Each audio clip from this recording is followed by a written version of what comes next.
So as many of you already know, people have been able to jailbreak the original Switch long before the Switch 2 even came out. And obviously Nintendo is aware of this, which they respond with This is illegal, you know. banning every Switch they detect online. Of course, there's always ways to avoid getting detected, but that's besides the point.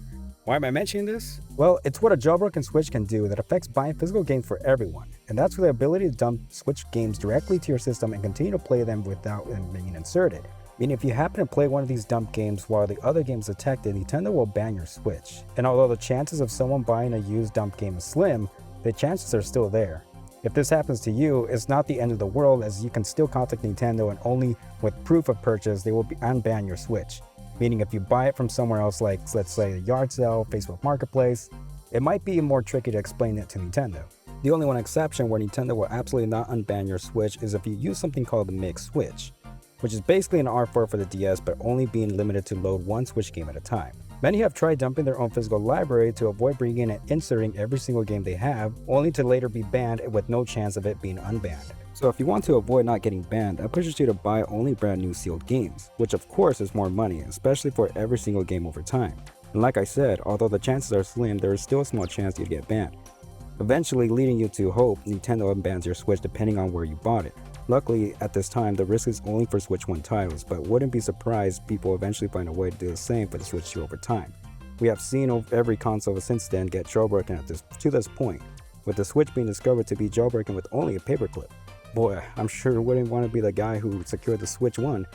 Who even knows what will eventually break the Switch 2? But at this point, only time will tell. My advice is to only buy from reputable places like GameStop and always keep both email and receipt at a safe place, so if you need it, you'd have proof for Nintendo. If you're a recent subscriber, you'd probably know I bought Switch games off of Temu. And again, no, I'm not saying to go buy in random ads that you see online. It was all just for a video. But if you are, just make sure you are using a prepaid card or Apple Pay, as the payment is encrypted. And if you have an iPhone, I would recommend making an account using Apple ID, as it hides your email. You know, just to be safe. But back to my Temu purchase, I was really thinking they were just resealed dump games, which turns out not to be the case. Not that I'm implying every game is new from Temu, but in my experience they were legit. Which begs the question, would have Nintendo unbanned my Switch if they were resealed and dumped? I honestly have no idea. My guess is that they wouldn't, but who knows. So in conclusion, just be mindful where you buy your used Switch 1 games. Be sure to save every proof of purchase and you should be good.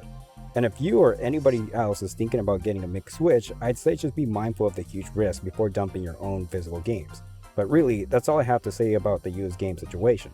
Thank you so much for watching the video, stay safe, and have a great rest of the day. Peace! Nah, I'm just kidding. Please don't dislike the video.